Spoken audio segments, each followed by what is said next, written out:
Yeah, so I thought, yeah, let's play d4. And yeah, I was pretty sure that you will play, either Nimzo Indian or you'll improvise. And yeah, and when I saw aces, I was like, oh no, there will be improvisation incoming. Actually, there's a longer story because I've been testing some new lines, and one of them I already streamed. I played in one of the previous leagues, and I want to add more variety because when I was preparing for your games, Casper, I saw that you are very difficult to predict. You're the improviser, yeah. So you could go not only by the name of GM Solver but GM Improviser as well because you play a lot of openings. That And is true. That yeah, is and that's true. why I decided that I need to have some more variety. And I was recommended by a fellow Grandmaster from Latvia that this idea of a6 d5 is very interesting. And if I play immediately d5, I thought you might still switch to the Catalan, right? And okay, we already played one Catalan before in the French top 12 or top 16. Remember these two bishops, this endgame? Where you Yeah, the one you were like feeling sick and still like you defended like a professor. I remember yeah, this. that's that's the No, one. it was a good game. I mean, still, but Right. Yeah, so I played a6 and I thought, okay, this is pretty interesting because after g3 I have the idea of b5, bishop b7, sort of like improved Queen's Indian.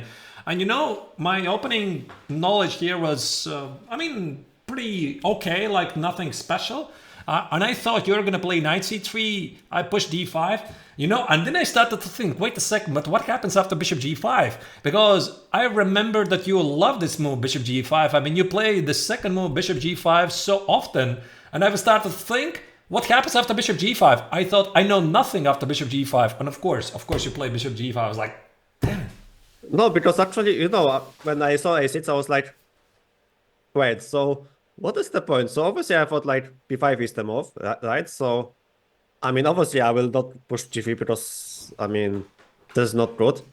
But I also wasn't sure if I want to push knight c3 because you can either go d5 or maybe you have some weird idea like b5. I mean, it shouldn't work, but you never know. Like when you play in the ah, morning, I mean, basically, when you play the game in the morning, you try to look for some patterns you know. So I thought, yeah, bishop g5 is like safe because, yeah, you will like.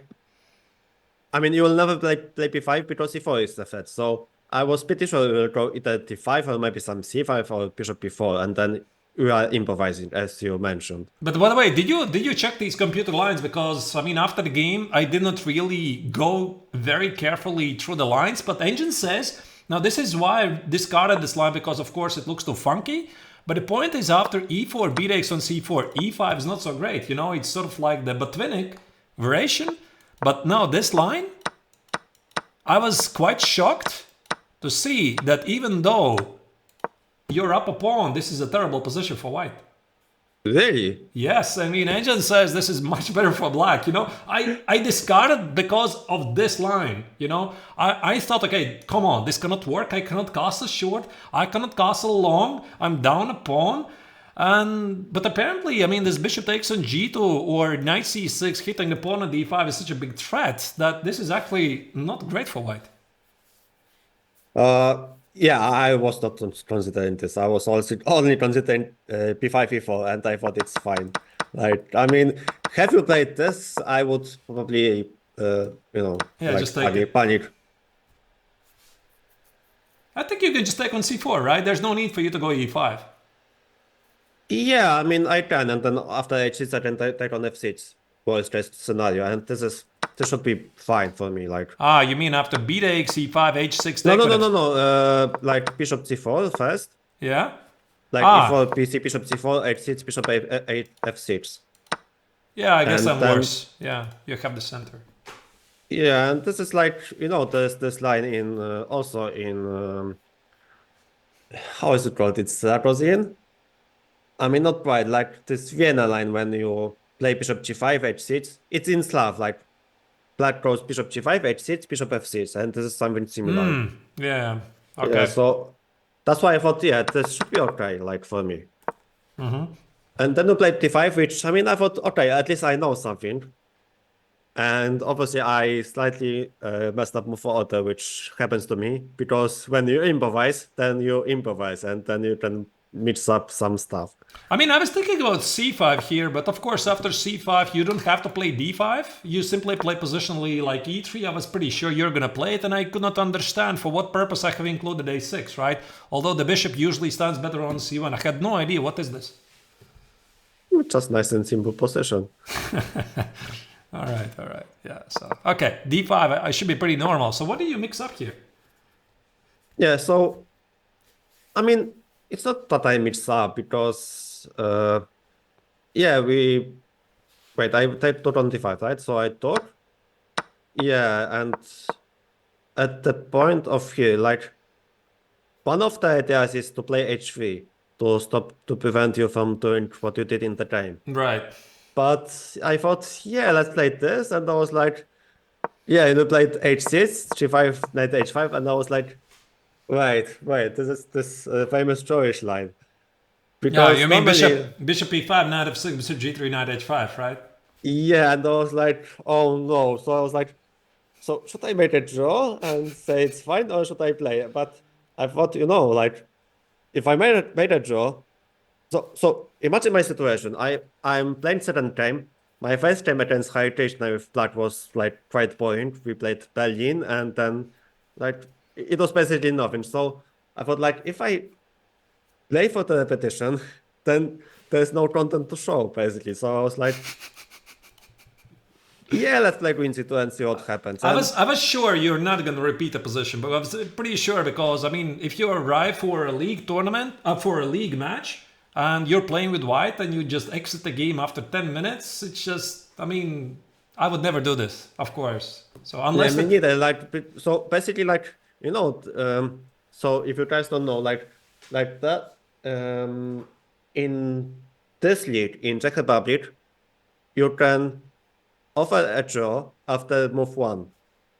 Oh, there is no requirement to make at least 20 moves, right? There's no requirement because I did not know this. because in Bundesliga you have to play 20 moves before offering draw.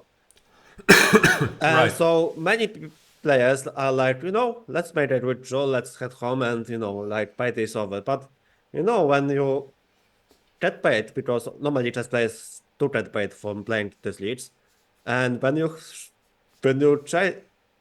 stream content, then I mean you need to make one. So I thought, yeah, let's play Queen C2.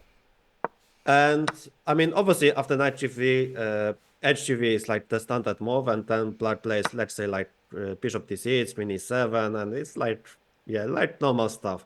But I remember, like, in similar position, Magnus Carlsen had this idea, which is obviously not like perfect, but from tactical point of view, like FG3, it's like really interesting because it opens the F file. And it leads to slightly non-standard positions, which I was pretty sure you would not understand what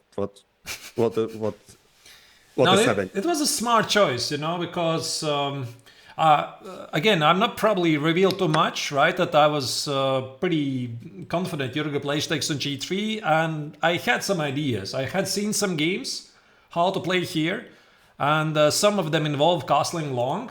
Some of them involve castling short, so the order with the moves really is important. And when you started to think, I think this is the moment when I took a break for coffee, right? I went to order some coffee, and you started to think. I suspected that you're going to play f takes on g3, so this definitely was very interesting, and I had no knowledge here. And this also is the moment when apparently I had a very strong continuation. Did you check it with an engine, by the way? Look, I haven't checked the opening. I only saw the evil. It says zeros.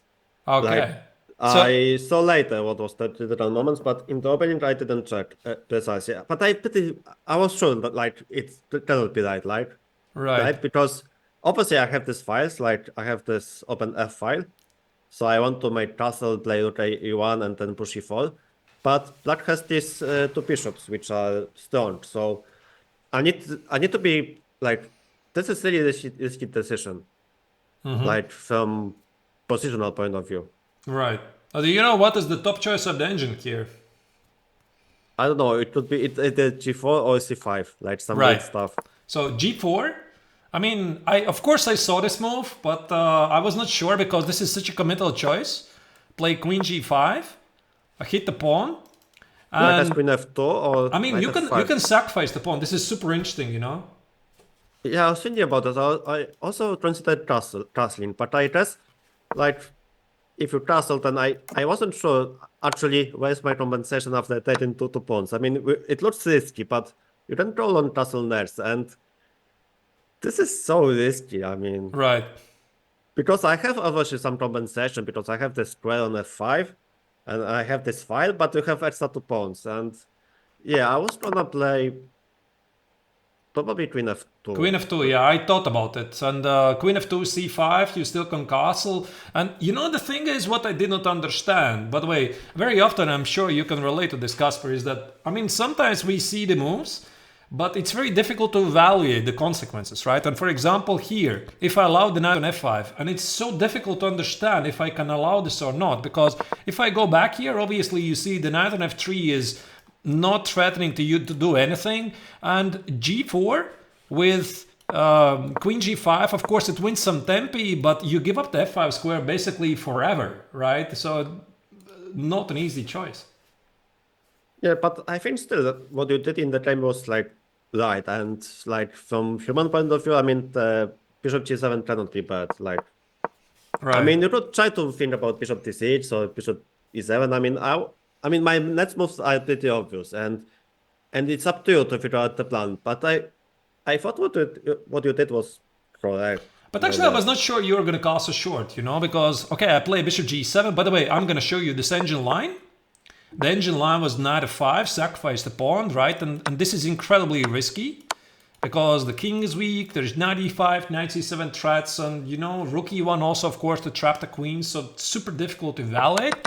But okay, if I castle long, you castle short, I still don't take the pawn, and engine says this is much better for black. You know, and okay, Oh, I mean, really? yeah, I mean, I don't understand this, right? So, for example, you play something like rook e1, and engine says, chill, yeah, it's a great position, but you know, I see the knight on f5, and I don't know what I'm even supposed to do here, and engine loves this somehow. I guess c5, rook c8, and everything is great, but this is beyond me, really. Yeah, but I guess it makes. I mean, hard to make if it makes sense because I have also the f4 square, like Right? for Yeah, the f4 square. central 92 f4 ideas.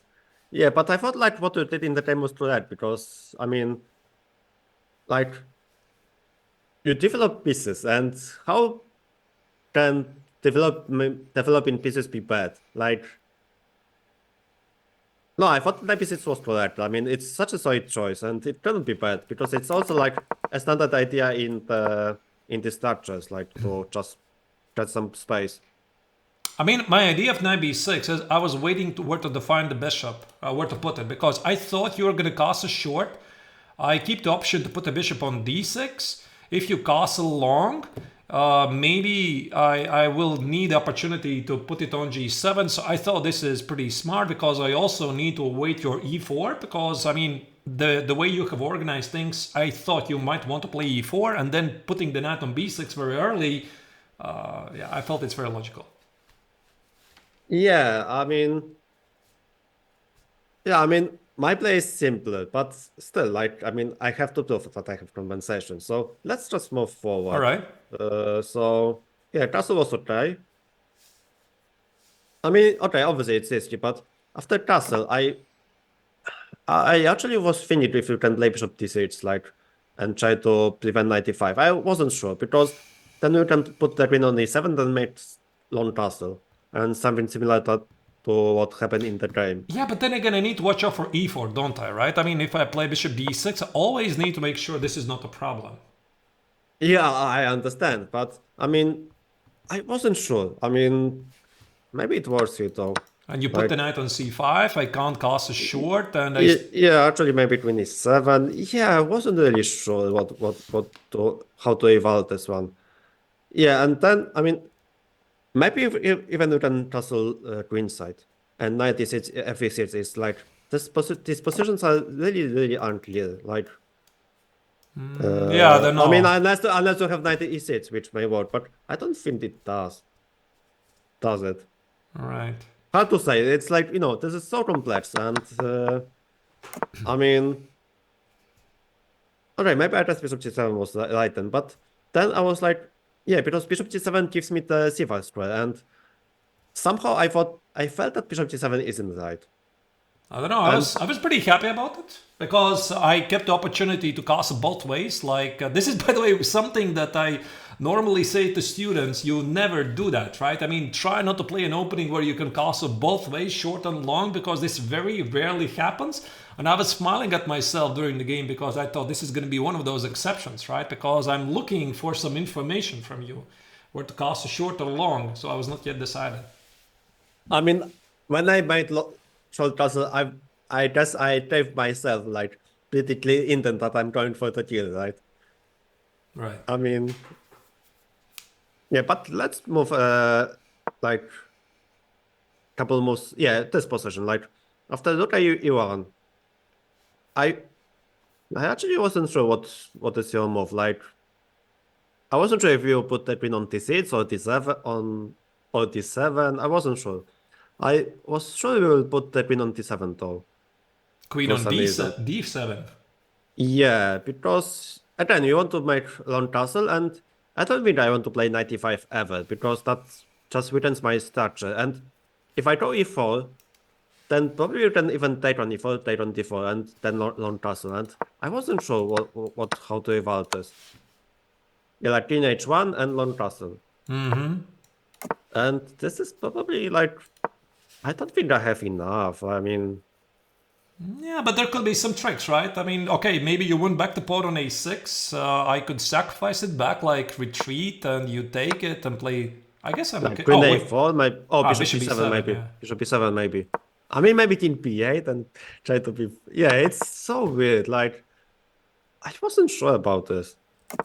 I mean, No, but, maybe I have compensation, but I mean, I have to prove it. Like, but the main point, you know, why, Gasper, why I didn't play queen d7? Because when I was looking at this position, you know, it's not a secret. I don't really feel it. And that's usually the biggest issue when you start to play a new defense, a new system, is you don't feel the nuances.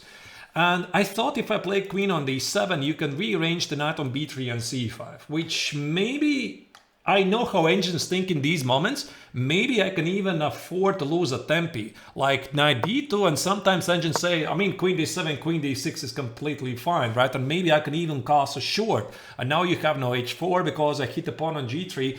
But it felt so difficult to make this move. And I decided that, you know, queen d6 is more human, because the point is I was just not afraid of e4, e5. Yeah, and that's why I decided that queen d6 ticks all the boxes, that queen d7 maybe is the safer move, but the main point, of course, is that I'm not afraid of e4. yeah, but I felt like when this is like asked me, you just provoked me to play e4, which I thought it's the right move to do, because like, I mean, like you provoked me to play e4.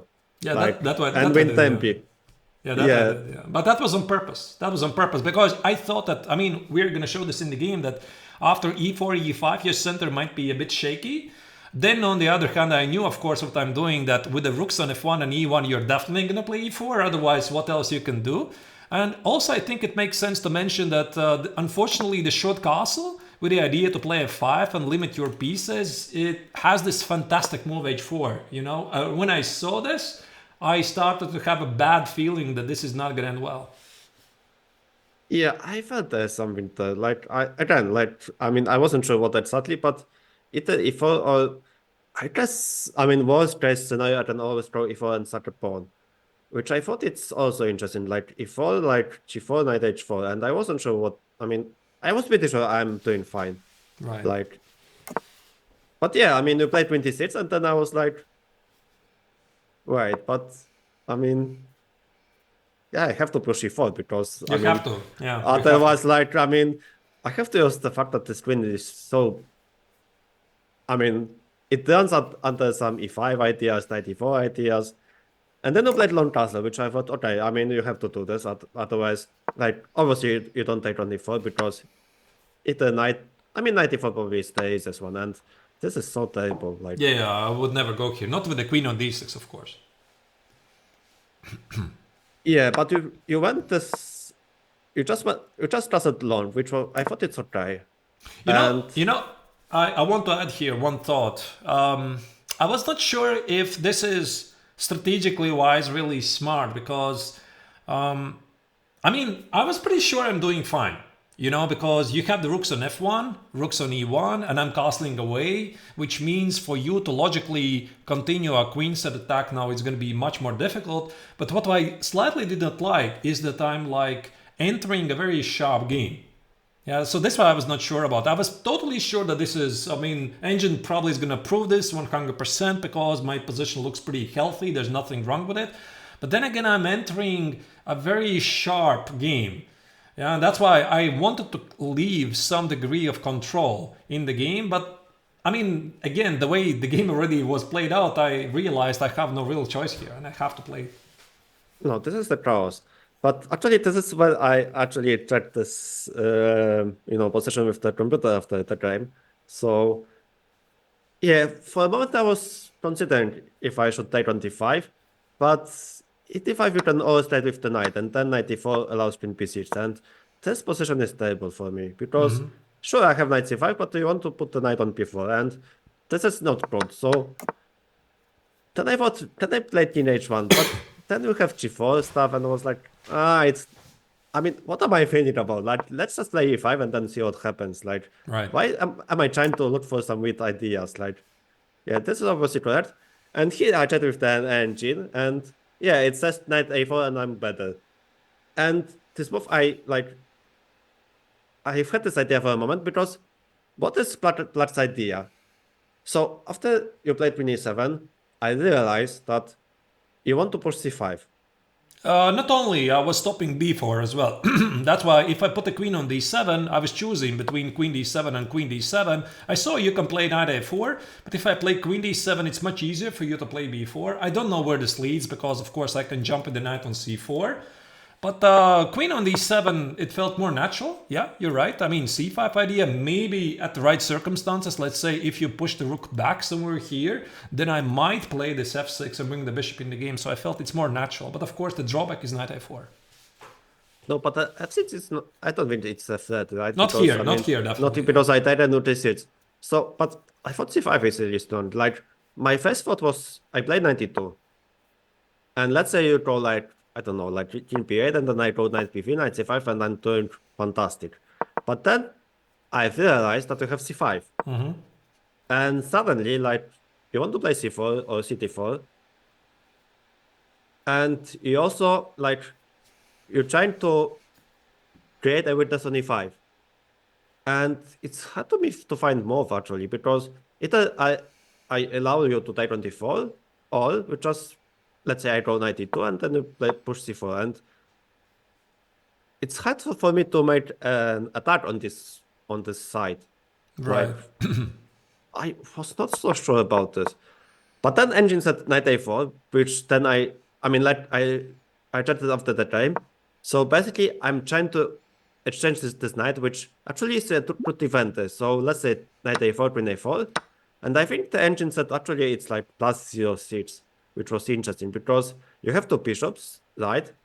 But now, from judging what you are saying, like, okay, now I can push before b5 and try to attack, and I also have bishop a6 ideas, and yeah, knight a4 was a miss for me. I saw this. I was not sure how I'm going to continue first. By the way, I think we need to make sure that c5 is not working, right? It still might be a move. It looks very paradoxical, because I take with the check and play king b8, so I guess you play rook c1, c4, b3. Yeah, that's your turn b3, and then I open the possession. Yeah, and whatever is this, I guess it's bad for me, yeah? I guess it's bad. So, from afar, I was looking at some craziness, yeah? Like, okay, maybe sack the pawn and somehow persuaded to trade queens, but of course you're not going to trade queens, right? I've seen some crazier things happen, put the king on d7, you have the close position. But okay, I didn't really believe this. Alternatively, I was also considering to play king b8. Yeah, not allowed knight b6, c takes on b6. My king is pretty secure, but you play knight c5. I thought I could play h5, h4, g4, but somehow I felt this is very risky. very risky for me. So after knight a4, I'm pretty sure that I would just take it and play something like king b8, and in the worst case, I can play c6. Maybe I'm slightly worse, but if you're gonna try to put the knight on b3, it should give me some time to organize a counterplay at the king side. Yeah, so it's just a question who is faster. Also, Yeah. like, obviously you would love to get this pawn on a7, because I also have some bishop a6 ideas. Not sure if it works here though.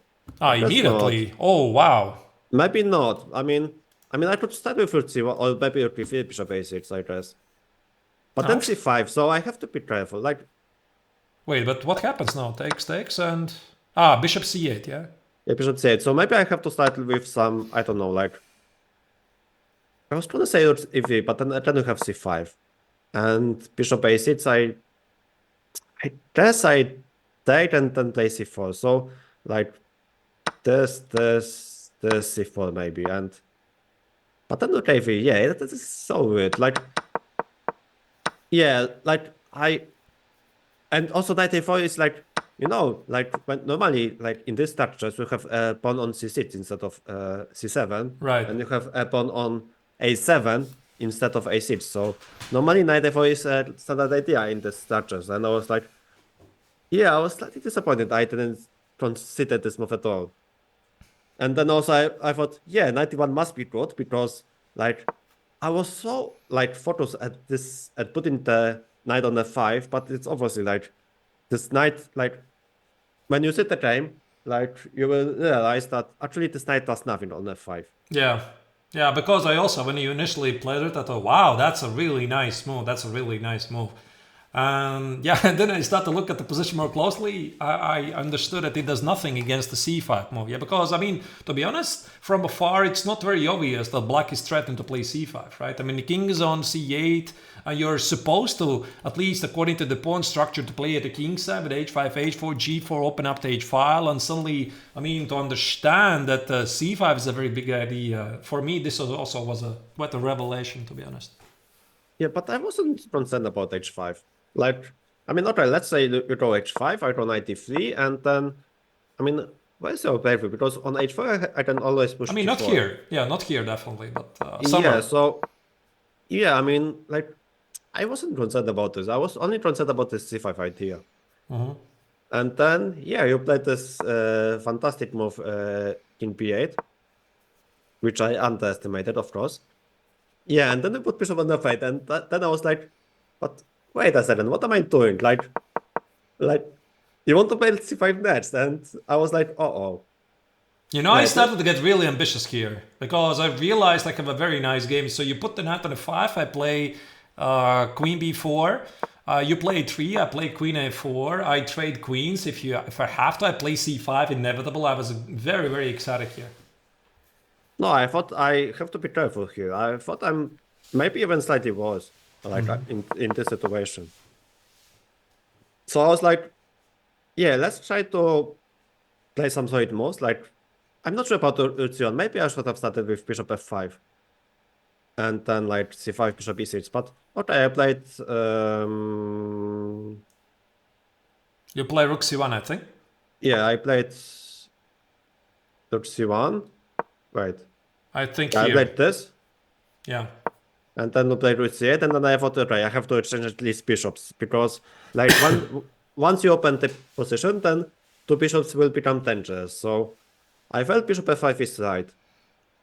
But then, okay, I mean, obviously you go c5 and then queen b3. And I thought I'm slightly worse here. Yeah, I wasn't sure. I mean, I was pretty sure I'm doing okay. And yeah, this is when I had a very deep think.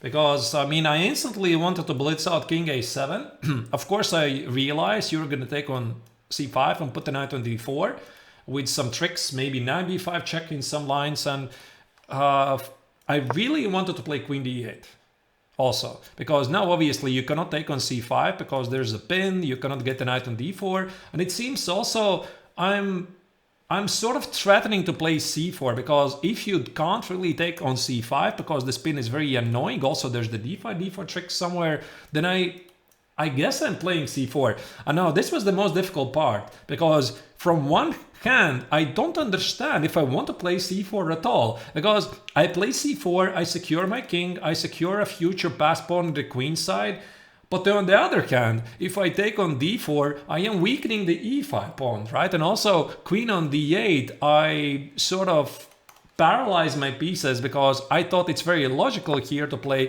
king a7, take on c5, put the bishop g7 and put the other rook on c8. So it was a very, very tough choice. Meaning I want to take on d4, but also c5, c4 makes a lot of sense. Yeah, I also wasn't sure. I guess I wasn't sure about this e5, if I want to take this and allow and put the knight on d4.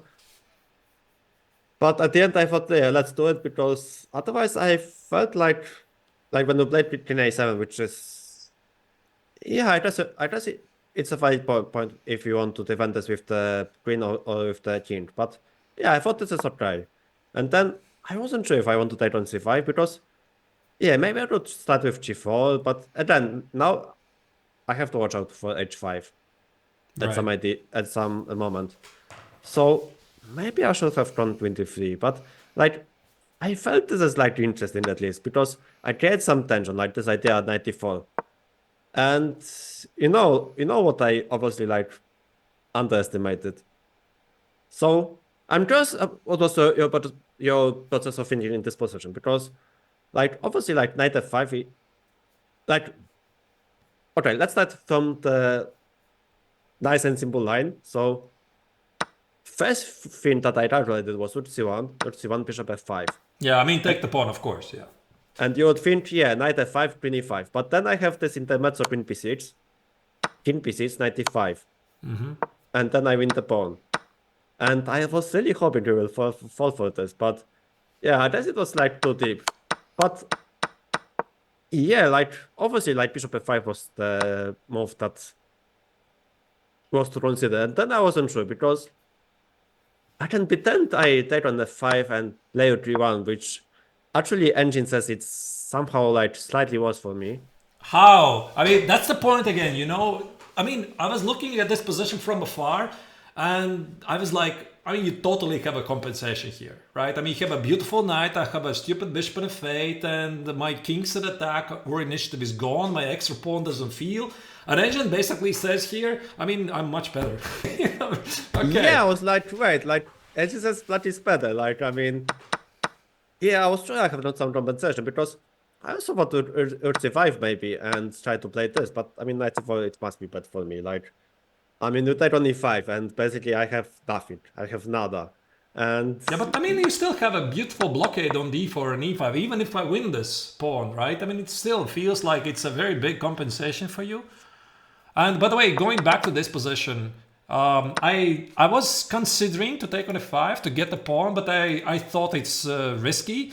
And so I by the way, this line, you said take on c1, take on c1. I did not see here queen b6, but I thought you can even play for some compensation, because somehow my position feels very disconnected. Yeah, my rook on h8 is not in the game, bishop f8, the king's a bit weak, and if I missed one shot, I'm dead immediately, right? I mean, I missed some knight b5 or some rook c6. I missed one shot. Okay, rook c6 of course is mate in 1 on e1, but I missed something, I'm dead, right? And I try to listen to my intuition, and it says don't go here. yeah, actually, I could also miss something, because let's say I try a4 with idea a5, and then you go bishop c5, Oh, that's nice. and then c5 queen e1 is mate. So yeah, I thought you have, I thought you have to, I think you have to take this pawn. So yeah, I think this is the critical position. I mean, one of the critical positions. And it's interesting what to say, because from that perspective, like, I don't know if I would take this pawn on e5, because yeah, I would see this knight on f5, and I would think that yeah, this looks like this must be like good for white, right? But Yeah. still, I mean, the pawn is the pawn. A pawn is a pawn, yeah, and you have no obvious targets, right? And my position is still rock solid. Yeah, so yeah, I guess this was critical. And then you played 97, which was like, slight relief because, I mean, okay, sure, you activate the knight, but at least I don't have to lose the pawn.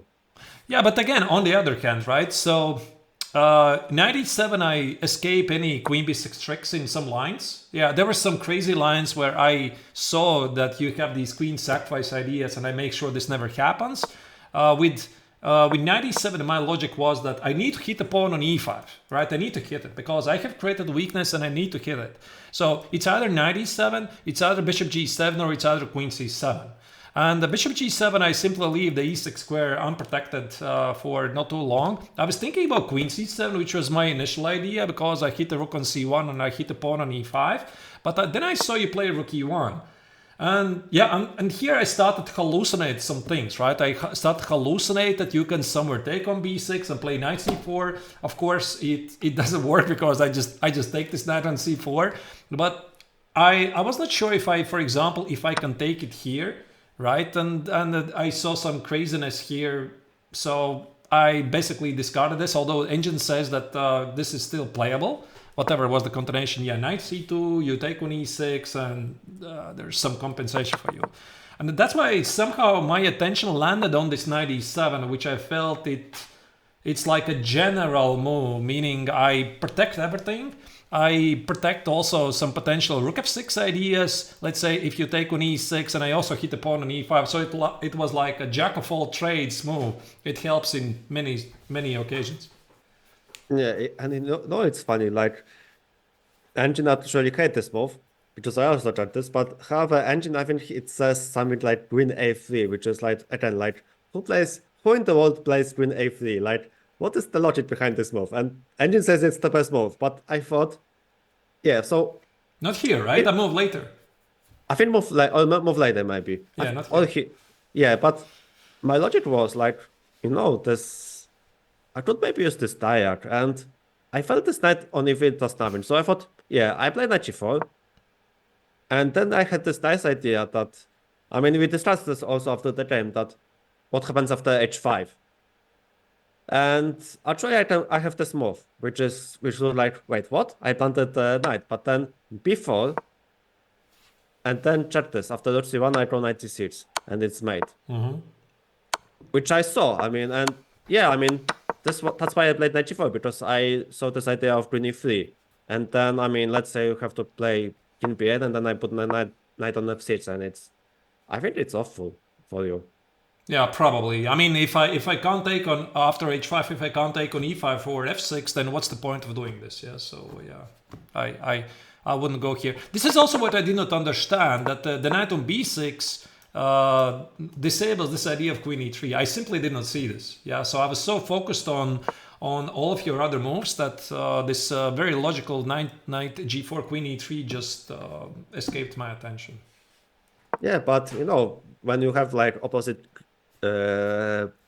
castles, like normal stuff, like normally doesn't work. So you have to be like more concrete. And yeah, I think knight g4 is like nice tactical choice, like very concrete, because I just create a threat. And this is where the engine was saying bishop f5, right? Again. Yeah, it says bishop f5 here, yeah, and it was like, I was so surprised that you can actually take on f5, which was like crazy, like, because you think like queen e3 is the move, but then I think engine says something like king b8 or something.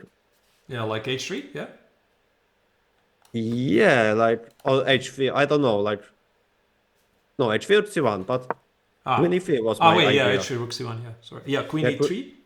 Yeah, like, I guess king b8 is simply the move, and I guess I lose something. And the knight is hanging on f5, yeah? Yeah, but that's so weird. And also knight on g4 is hanging, by the way.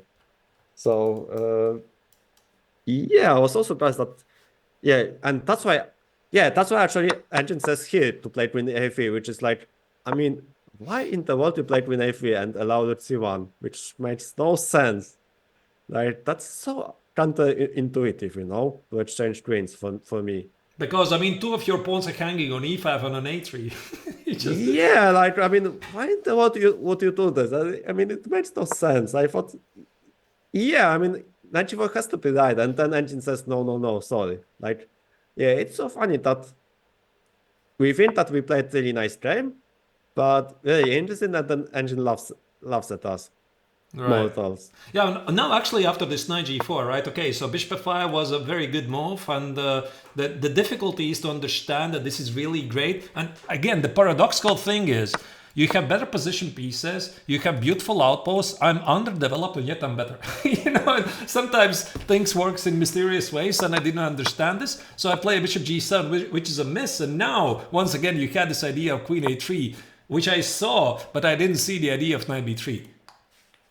I was so focused on queen e3 that I forgot about queen a3. All right, yeah. So an engine now says bishop f8, and only now you play queen e3. Yeah, of course. I mean, obviously, this is like, yeah, Grandmaster see everything, guys. Of course. Yeah, it's very, very sharp. I mean, queen a3 does make sense. Yeah, the queen is unprotected. So I was gonna play my idea from afar was to play rook c8, and I simply blunder knight b3. I missed queen a3. I will not lie. I mean, yeah, this is what happens when you play in the morning. Yeah. All right. So what happened? You play queen e3, which is a very strong move normally. No, it should be good. I mean, like, I felt like king b8 should be better straight for the king, but it's hard to say because king b8. I mean, probably I drop before again. Like, this is so risky for you. This reminds me, Kasper, of somebody said this. I think it was Kasparov. He was analyzing his game against Karpov, this very famous game where they played game 20, 90 World Championship match where Karpov had to win the game on demand with black, and he played this Israel Lopez with f5 with black. Do you remember this Zaitsev variation? I think it was Zaitsev. He played f5 and Kasparov just sacrificed everything at a kingside, a piece for a pawn. Very, very famous game. Game 20 where he The one demolished... with king h1? King h2? Wait, was it this one? King h2, the quiet move. Yeah. I remember this one. And he said that Karpov, in the critical moment, played a generic move, right? I mean, he played some rook e8 or queen e8, I don't remember. He said that it's a generic move, it sort of protects everything. But, sometimes in chess, you can't make generic decisions in very concrete positions, right? So again, maybe that's my problem, right? I'm like very often I'm trying to make like generic moves which sort of tick all the boxes, but specifically here it's not good. And answering why not king b8 and king a8, again, it's like a generic move because after king b8, I'm thinking in some lines, the king here is under a check. So for example, if I'm gonna, in some lines and threatening to win this pawn on e5, it's under a check. And also in some lines, it's under a check, right? So that's why I think that king a8 kind of ticks the boxes because I avoid any unnecessary checks. But of course, ultimately the key idea is what you played, Kasper, that after b4, after takes. Let's c5, I said yeah, before. Here. Apparently here the key difference is that with the king on b8, queen c3 no longer is so strong. So yeah, it does. Because queen c7 or no. No, here No, not queen c7. I felt that king b8 must be better, but this is the idea. I sacrifice the pawn on a5, which is not coming with a check. I mean, when I saw this... actually, I think I saw a5. Yeah, actually, I think I saw a5 after with the position on king on a8. So that's why I was sure it's working for me. And now I think I just sacrifice the pawn. You can't take on a5, queen c5. I have a beautiful domination, yeah. So this pin is killing, knight e5 is incoming, and again, very concrete. Yeah, you can't always... And I'm saying about myself, you can't always generalize things. You have to be very concrete. And when I play king a8, I simply didn't see b4. Yeah, I saw before after playing queen e3, and that's why I was like so focused because I mean, obviously, like from positional point of view, you should be better. Like, I mean, you have two bishops, you have like this pawn is weak, but I haven't attacked, so. Then I realized I can Titans, and I saw this before idea with idea to push b5. And one more thing, I was not sure if after 97, because obviously I'm pushing b5, but I wasn't sure if I want to trade on e6 first and then play b5, or should I play b5 instantly? Because this is like, I mean, what is the difference? And I think the difference is that you can pin the rook with the tempo, like play rook f8 and Yeah, I wasn't so sure how to evolve this one. Like, let's say I go with b1, and then let's say like something like queen c5, maybe. Yeah, I wasn't sure. Like, I felt the suit is so active, and again, like my problem is that I sometimes play super intuitively, like, and I'm sometimes like too lazy to calculate stuff. But then I realized that I mean maybe I can just play b5 now because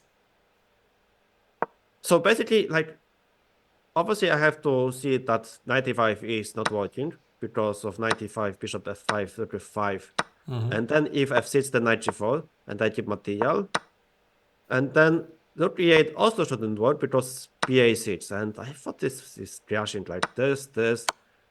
Yeah, these things never work. Yeah, like maybe we can play queen b7 or b5 queen b1 but then king f2 and then I strike and this is what I saw. But yeah, then you went for rook c8, which surprised me. But again, this is like a normal move. Like, I mean, activating rook cannot be bad, right? I mean, I deal with knight c6 threat somewhere, so yeah, activate the rook.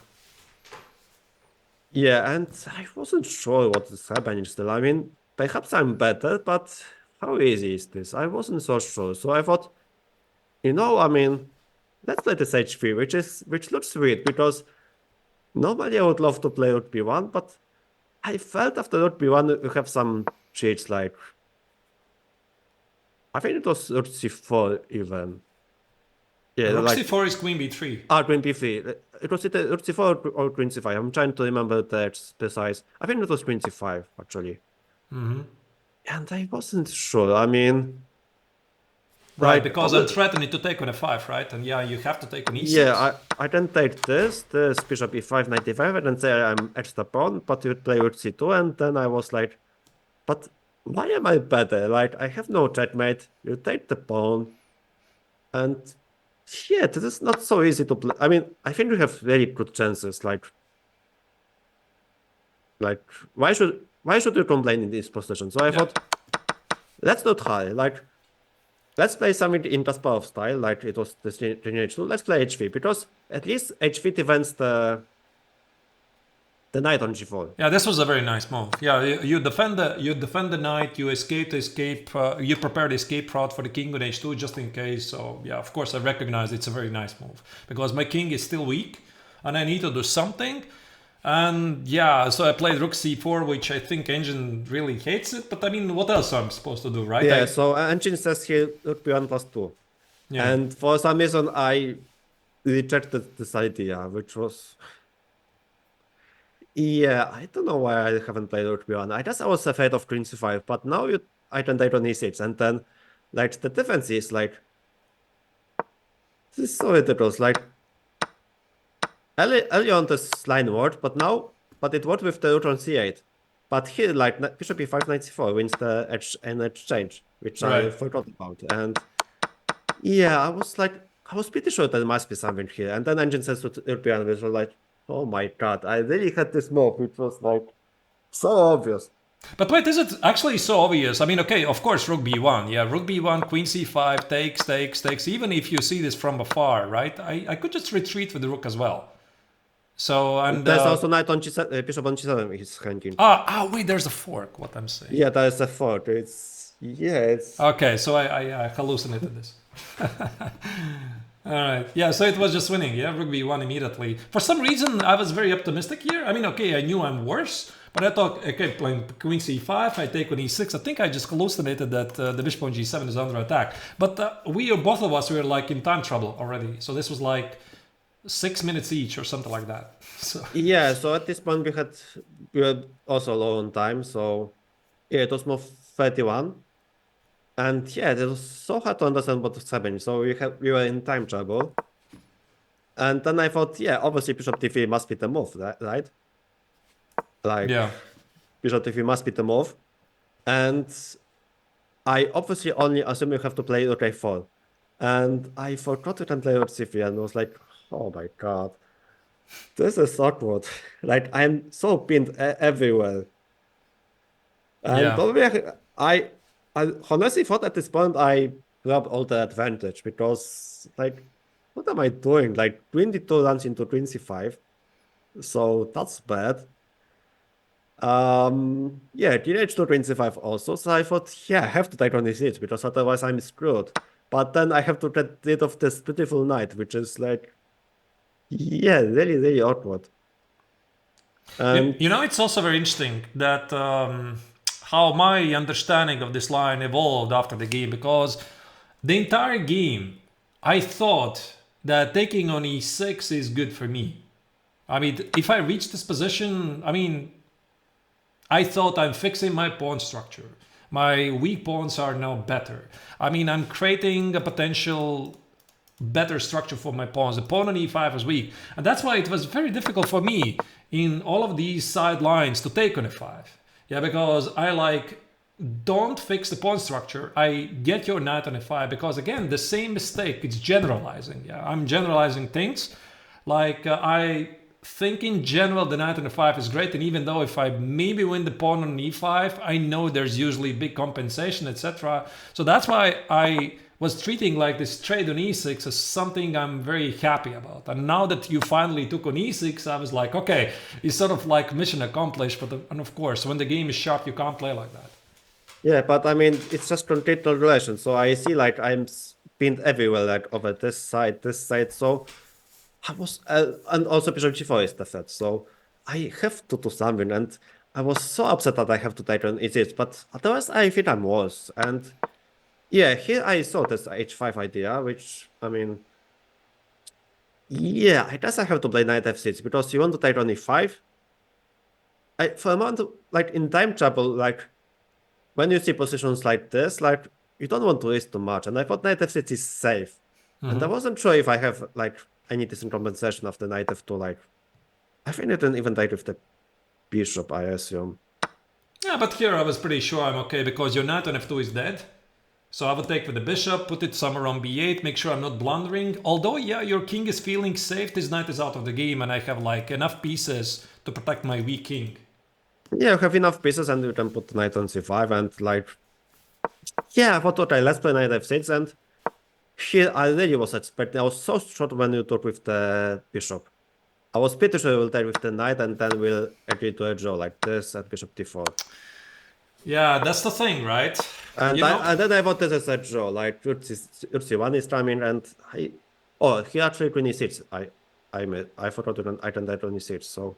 Yeah, but I felt this must be like drawy somehow. No, but the thing is, again, you're not risking anything, right? Because my king is incredibly weak and somehow I see a lot of ghosts in time scramble. My king is weak. You're threatening somewhere rook f8. I can't take the pawn on g3. For example, again, I give this check on here. You play king h1, not to allow the check on g3 anywhere. And I need to be like super precise. For example, what's the next move? I saw that you were gonna exchange lords by force. Or maybe it was queen c5. Win an exchange, where? No, not win an exchange, but exchange the lords. So I think it was this one. Yeah, and then when you exchange these lords, I'm not sure I have anything. Like, I mean, unless you win the lords by playing like... Maybe I discard a queen c5 because the pawn is under attack. Maybe this is... No, but I never win the lords, so I thought once you exchange lords, then it must be a draw because... Now the king is not safe anymore. Yeah, but wait, is this forced, by the way? So bishop d4... Yeah, because I never played king h2 because I ran into queen c7 or queen c6 stuff, so... And here I think queen c5. I was only considering king a7.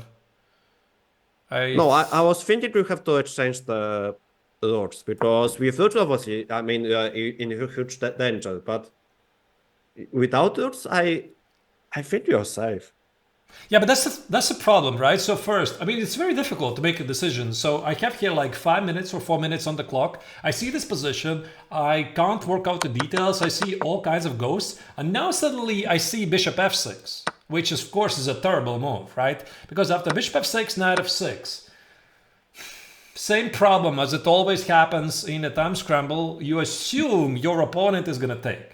Yes, of course, you assume. You assume that the opponent is going to take on a6, you see knight e4, now suddenly you convince yourself that knight on e4 controls these very nice squares, there's this queen c5 or queen d6, go after the pawn on g3, fork ideas. So I was very optimistic, And yeah, and this was like a thunderbolt from clear skies. It was like, yeah, what is this? Yeah, because suddenly you don't take the pawn, you're not only taking on a6, you limit my knight on f6. So this was a shocker to me.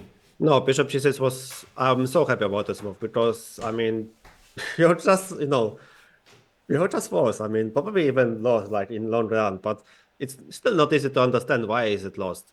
So, I mean, obviously, okay. Now I want to take on the a6, right? So let's move a couple Yeah, moves rook forward. c6. Yeah, this is quite forced. GB7. I mean, okay, I played to f7, but the thing is basically like, okay, you gave the check on c5. I mean, maybe 26 was better. I thought we would take 26 and then play slowly. I was trying to play, I think, 28. Yeah. But yeah, I mean, I'm trying to show in general what is the problem. So here, I mean, I took on h5, right? And the problem is that, okay, we have these two pass pawns, but the king safety is a huge makes a huge difference. So check this king and check its shield. It's so well protected, but the counterpart, like it's defended by what? By pawn? Like it's tactically speaking, it's so easy to play with white pieces. And I also, moreover, guys, I have bishop, and with pawns on two sides and with open position, obviously knight bishop is better than the knight.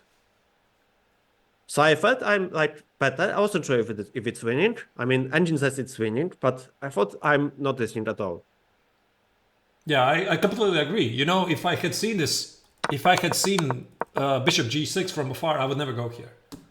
So it's really that simple. So if I had seen you're not going to take on a6, you're going to, again, I've had like extra 10 minutes on the clock. I would never go here. Yeah, I just convinced myself you're going to take on a6. And this indeed is a very nice display of the domination.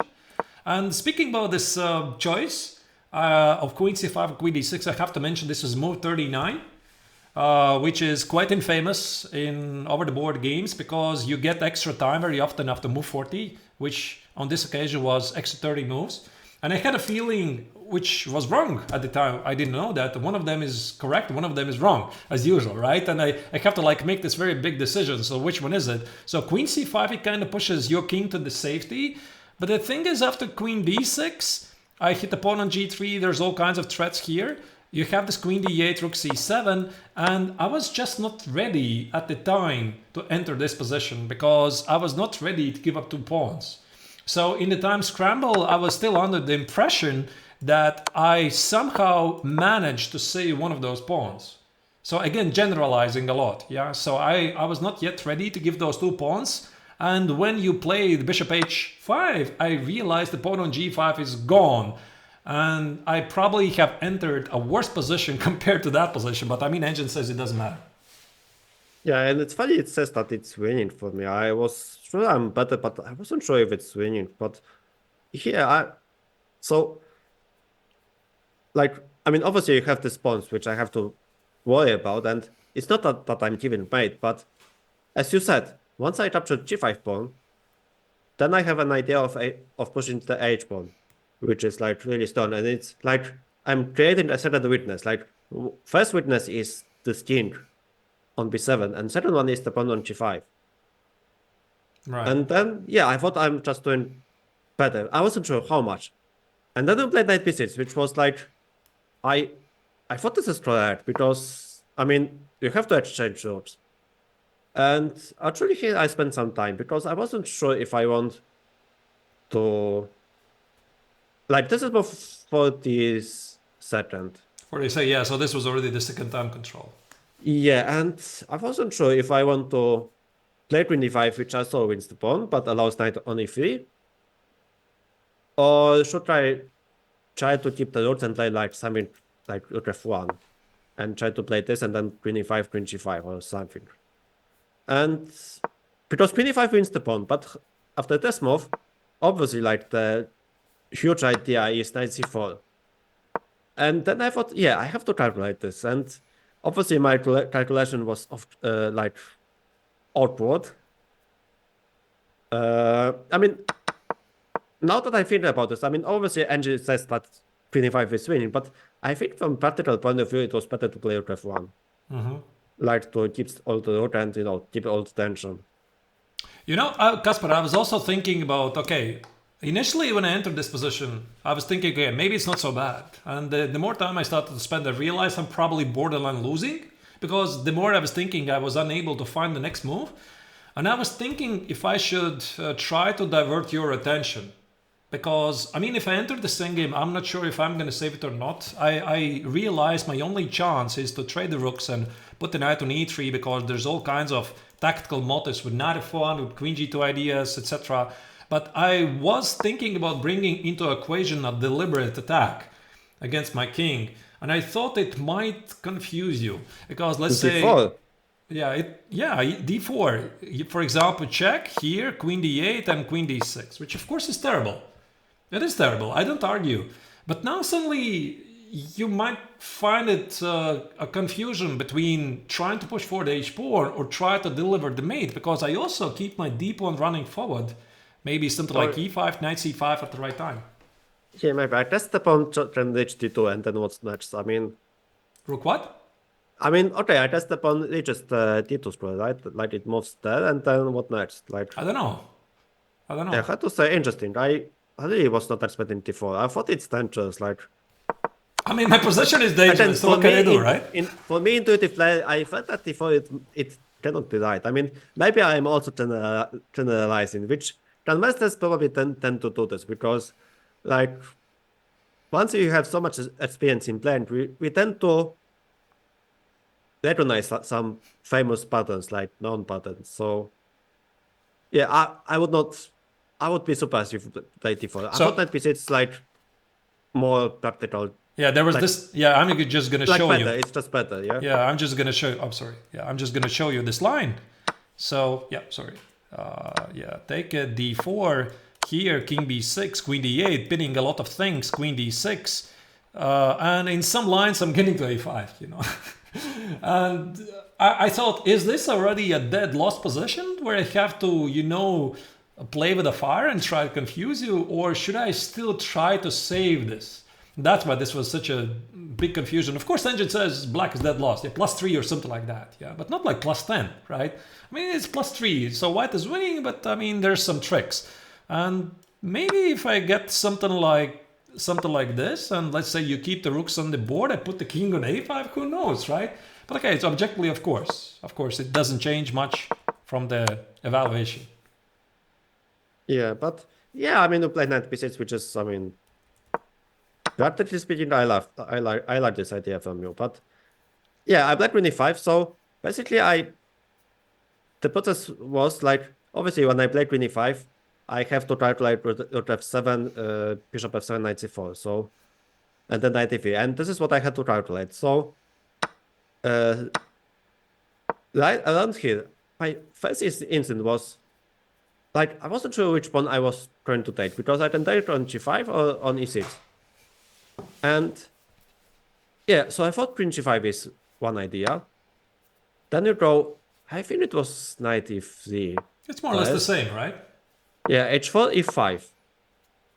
h5, d4, and like, I felt like I have to be careful, because I play one stupid move, like let's say h6, and then, maybe actually queen c6, queen e7 check, it's not good, but yeah, I wasn't so sure about this. Like, I was like concerned that we would play queen c2, and yeah, I think I started generalizing. I was like, I forgot that I can give some checks on e7. So maybe that was better, but like when you see this on the board, like this threats of like getting mated, you are getting paranoid. So that's why I took on here, because I saw that after knight e3 I can play this, and worst case, okay, queen c7, this is like one endgame. Like, I just play bishop d5. Queen bishop d5, right. Yeah. I thought, yeah, sorry, in this fashion I thought queen d8, yeah, here queen c7, take h4. Oh, king g1, yeah, should be winning, yeah. Yes, but we played this, which is okay, correct. Queen g5, and like when I ended this, I thought that, like, it looks dangerous, right? Because you have this knight. But I was trying to calculate this, and so first point was like, this shouldn't work because I just stayed on d5. And then at one point I should be able to put the bishop on c4. Let's say king b6, queen d6, like, I don't know, this, and bishop c4. And then there's no perpetual. So that was my one point. And another one was, what happens after queen c1, which happened in the game, right? Also, by the way, have you thought about d4? Because this is like really tricky one. Because if I trade the queens, I'm not sure I'm winning here. Yeah, but you're not trading queens, right? I'm not, but I mean, this is such a tricky move to, to defend against, because I have no mate. Like, let's say I want to be tricky, like hoping for king a4, queen c5. Then they go king b4, and suddenly this is so not clear. I mean, I play queen f4 and pretend it's fine, like queen c2, and I guess bishop e8 again, but, or queen b8, yeah, but yeah, I thought we would play this. And then we played queen c1, which, again, I saw this. I mean, this whole sequence I saw while playing, I think this, around here, when I played queen e5, I had to saw all of this stuff. Like this whole sequence. Yeah, and then king b5, queen g5, queen c1. And obviously h4 is critical. And then obviously I saw that after queen d2. Wait, but are you sure I play queen c1 or not knight f4, knight e3?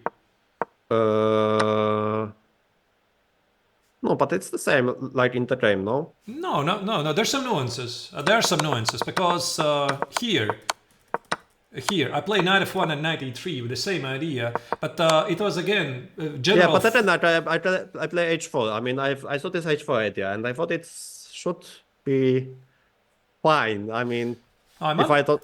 I wanted to keep the queen closer to the king, right? So the point is here, a knight f1 here.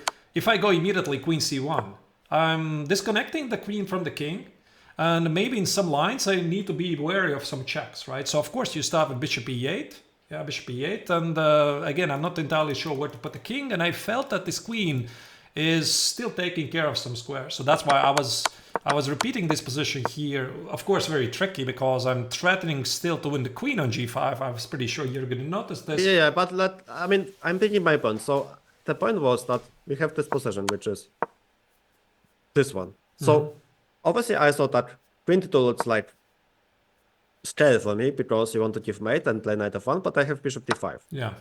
Which I saw. Also, like, we don't give check on f1, which I also thought it's happening, and it happened in the game. And for some reason, I only considered queen c8, which is tricky because after g4, I blunted mate. But after queen c8, just queen g4 wins. Yeah. And then you played knight e3, which was like, oh my god, have I really done this? I was like, oh my god, are you kidding me? Yeah, so and queen h1 is a honestly, I admit I missed knight e3 at this point.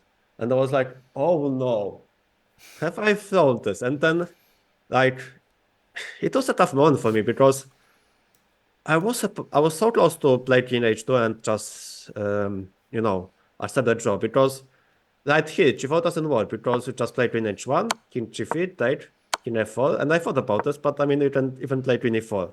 I'll start to play for the win this. Yeah, I mean, to play this for the win, but yeah, you get my point that, like, when you see that e3, like, when you miss such stuff, it's so easy to panic, and I was like so close to panic. But then I was like, wait, I have bishop e8, and I started calculating this, and I thought, yeah, maybe it works because I have so many threats. So I thought one of these threats should work. So, and bishop e8, like, it's a safe choice, always. So yeah, I thought let's play this, and I think actually it does work because. Yeah, king c4, I just throw queen f4, and then again I have g4 idea. After king b4, it's the same. Yeah, it's queen f4 again. And also all kinds of diagonal checks. I was not really sure if I want to go forward. It seems to be logical to go forward, but then again, if I go king a7, I stop queen f4, and I saw that I'm avoiding these checks, but of course you have this very powerful idea which you're about to show. Yeah, and then you played king b6, which I thought you will play, but then, yeah, I found this nice setup with putting the queen on d6 and then g4, which probably ends the game. I was thinking actually here, but it allows you bishop c6, and I was kind of regretting I didn't go here. Yeah, but this should be like still. I mean, not maybe so trivial because you have the deep one, but I thought this is still winning. But yeah, even why not g4 then? No, why not g4? I mean, the point is king on b7 in some lines is slightly better positioned because I need to be wary of this queen h2, queen c7 idea, which of course is winning for you. But I was like missing this one tempi. Yeah, maybe I would just b7 maybe made sense. I mean, I will if I go bishop c6 or g4, I would think about this. Right. All right. Yeah. So no, but once I found this g4, I think it's like pretty much over. Like it looks scary. Of course, I mean you have this active pieces, Right. but again this king is so weak, and then I want to push h5, h6, and you have no mate. Yeah, but it's not so simple. I mean, I slightly disagree. Let me show you. So, okay, I play queen h2 check. You play queen h2. Of course, I cannot trade queens. I'm losing. I have to go back again. You see this problem. Otherwise, I could test ideas like queen goes here. I could go after this pawn.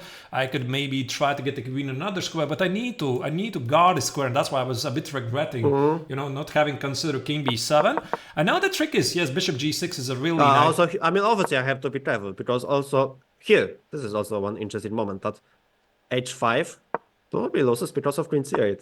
Yeah.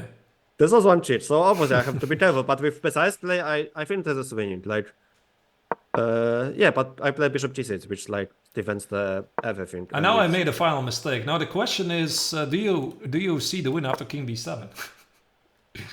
King b7. Yes, I mean, did not. This is actually very tricky. Angel of course says it's winning, but how do you win? Wait, so what happens after h5? h5, I think it was queen d1. Oh, and you want to give... and there's no bishop f...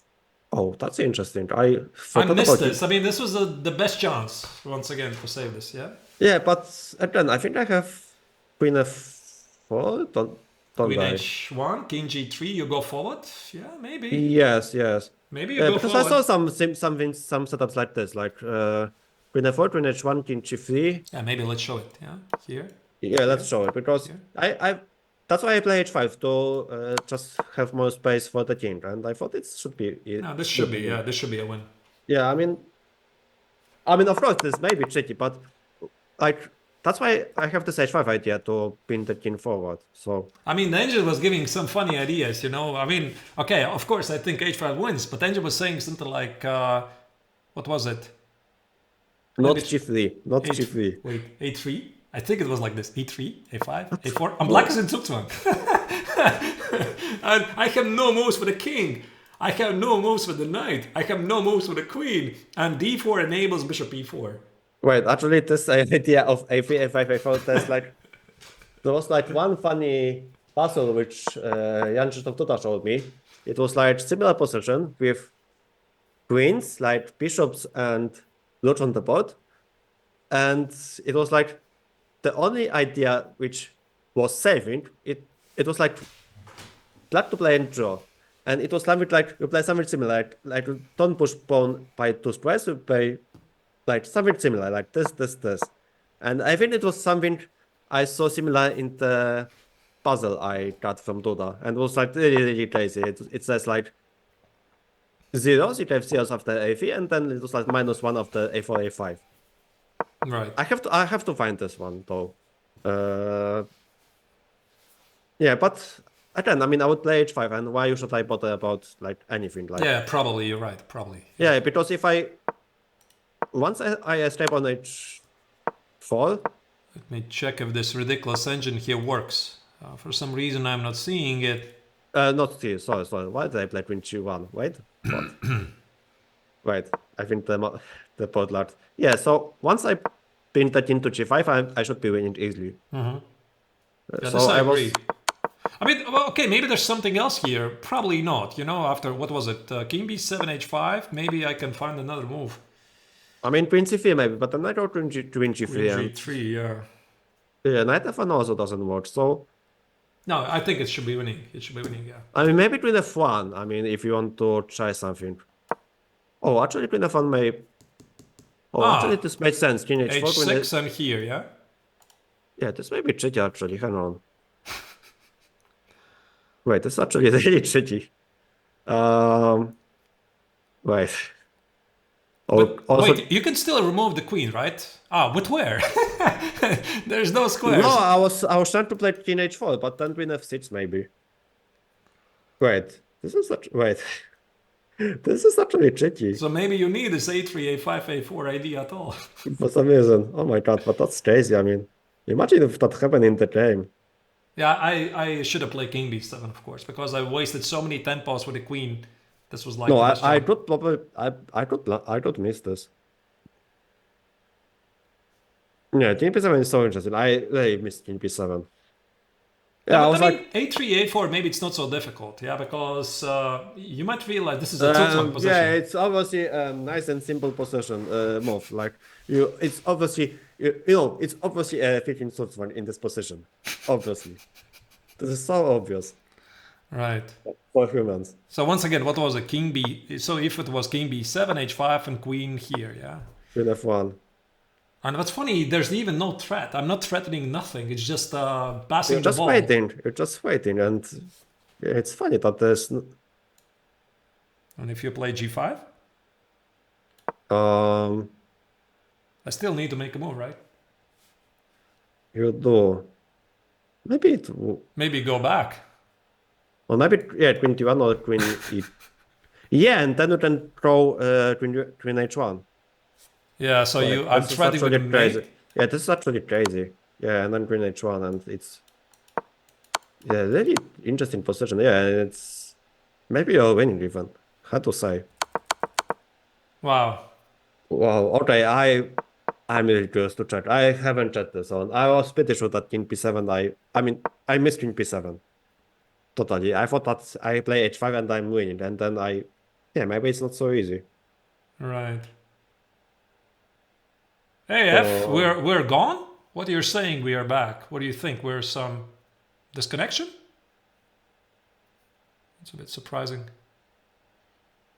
yeah, also thanks for the follow, Strobel and Dobbins. Thanks a lot.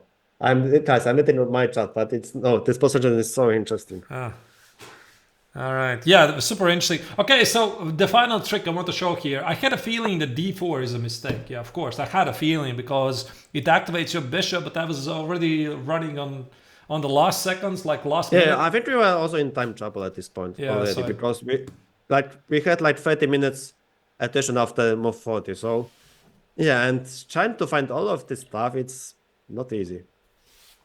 yeah, But so okay, you, let's play H5 here. h5, I play queen c3 against wasting some moves here. Queen g3, queen c1. And apparently engine says that this is still winning.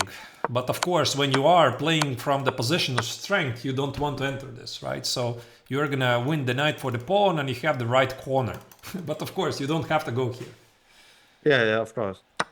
Yeah, but there was some cheat which you told me about, like, Yeah, oh, here. it was here, yeah. And actually, I was wrong. You know, initially I miscalculated because I thought if you play h6, I thought I'm drawing this. So with the amazing move knight f5. I also thought it's a draw. Yeah, so this is a very, very unusual trick. I mean, you can't escape it, right?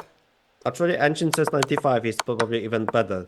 Yeah, because knight f5 loses due to g5, which I did not see. Of course, I was in the time scramble. And now the point is this entire idea doesn't work because of queen g5 and... 27 mate in one. Ah, mate in one, yeah. Mate in one. That's why we solve puzzles, Arturs, to see if mates in one. Yeah, but knight e5... I'm trying to explain this to the chat, like, solve puzzles to find mates in one. Yeah, no, this is the same idea again, right? This is nice. Yeah, and it's easy. Yeah, this is nice. Yeah, but you didn't play this, of course. You played queen e5, queen d6, yeah, centralizing the queen, which is... Yeah, and this is the one I saw, like, I'm just winning, like... And obviously knight g2 is the only trick, because, like, queen f2 runs into... like, I just wrote to g5. So obviously you have to play knight g2. And obviously this was the final check that I thought I would think you would think like, wait, bishop f8 defends the bishop, right? But then queen h2, and then I can resign. So it's an ambulance, but for me. Yeah, yeah. So, but yeah, I mean, I saw that at least